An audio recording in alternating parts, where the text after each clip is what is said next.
ઓમ નમઃ શિવાય. વિનાશ કિચનમાં આપનું હાર્દિક સ્વાગત છે. આજે આપણે મસ્તા કચોરી બનાવવા જઈ રહ્યા છીએ. ચાલો શરૂઆત કરીએ.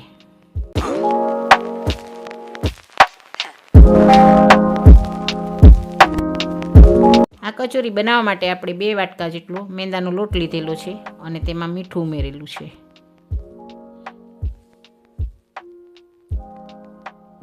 હવે આપણે 2 ચમચા જેટલું તેમાં તેલ એડ કરીશું. આ લોટ બાંધવા માટે આપણે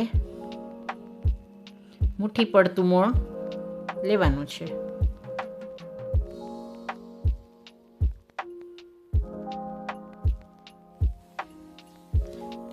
જો તમે જોઈ રહ્યા છો, આ મુઠ્ઠી પડતું મોણ છે. હવે આપણે આને એકદમ ઢીલો બાંધવાનો છે. લોટ કઠણ નથી રાખવાનો, નહીં તો આપણી કચોરી ફૂલશે નહીં. હવે આને આપણે રેસ્ટ માટે રાખી દઈશું. એક પેનમાં 1 ચમચી જેટલું ઘી લીધેલું છે.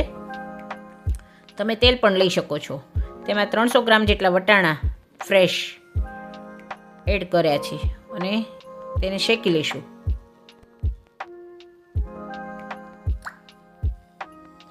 વટાણા 5 જ મિનિટ માટે આપણે શેકવાના છે. એક બાઉલમાં આપણે મરચાં, કોથમરી અને આદુની પેસ્ટ તૈયાર કરી લઈશું. આ પેસ્ટ તૈયાર થઈ ગઈ છે આપણી. હવે આપણે વટાણા પણ પીસી લેશું. અધકચરા પીસવાના છે આપણે, એકદમ પેસ્ટ નથી કરવાની. હવે એક વાટકામાં આપણે 2 ચમચી જેટલું ધાણા જીરું, 1 ચમચી લાલ મરચું, અડધી ચમચી હળદર, મીઠું સ્વાદ અનુસાર, આમચૂર પાવડર 1 ચમચી જેટલો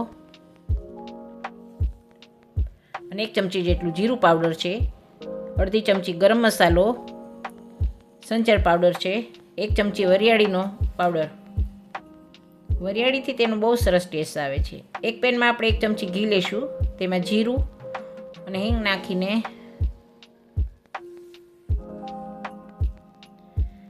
આપણે બધો મસાલો શેકી લઈશું. આ થોડીક વાર સંતળાઈ જાય પછી તેમાં આપણે 3 ચમચી જેટલો ચણાનો લોટ નાખીશું. તેને પણ સારી રીતે મિક્સ કરી લઈશું અને શેકી લઈશું. આ લોટ આપણો શેકાઈ ગયો છે કે નહીં તે જોવા માટે આપણે પાણીનો છંટકારો નાખીશું. જો લોટ શેકાઈ ગયો હશે તો પાણીનો અવાજ આવશે. હવે આપણે આમાં ક્રશ કરેલા વટાણા અને પેસ્ટ ઉમેરીશું. તેને સારી રીતે આપણે મિક્સ કરી લઈશું. આ સરસ મિક્સ થઈ જાય પછી આપણે તેમાં અડધી ચમચી જેટલી ખાંડ નાખીશું. આમાં તમે ડુંગળી લસણ પણ નાખી શકો છો, મેં સ્કીપ કર્યું છે. હવે તેના નાના નાના બોલ્સ બનાવી લઈશું. હવે આપણે લોટમાંથી લુઓ તૈયાર કરીશું. બોલ્સથી થોડોક જ મોટો લુઓ લેવાનો છે અને તેને આપણે કચોરીનો શેપ આપીશું. ખસ્તા કચોરી આપણી પૂરી જેવી મોટી ગોળ હોય છે અને આને આપણે પાટલા વેલણની જરૂર નથી, હાથેથી જ પ્રેસ કરીને શેપ આપવાનો છે.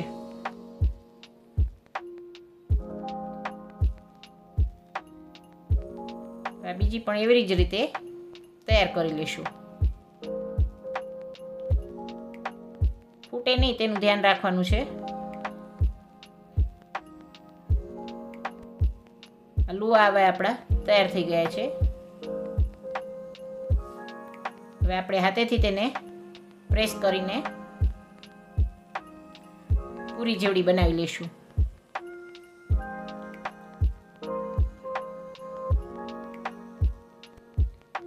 હવે આપણે એક પેનમાં તેલ લીધેલું છે ગરમ કરેલું.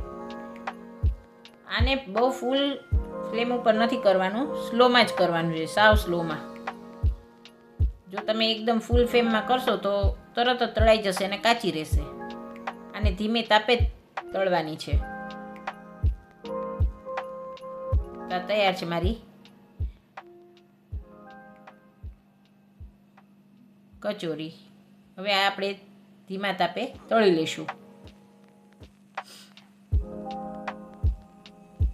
સાવ ધીમા તાપે થવા દેવાની છે, હલાવવાની બિલકુલ નથી. ફૂલશે એટલે તેની મેળે ફરવા મળશે અને ઉપર આવી જશે. જો આવું બ્રાઉન કરવાની છે.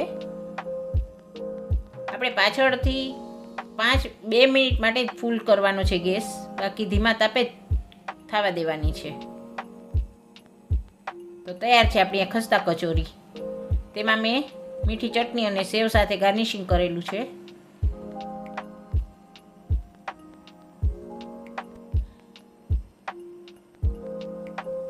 આમાં તમારે ઉપરથી ડુંગળી, લીલી ચટણી, લસણ ચટણી જે પણ એડ કરવું હોય કરી શકો છો.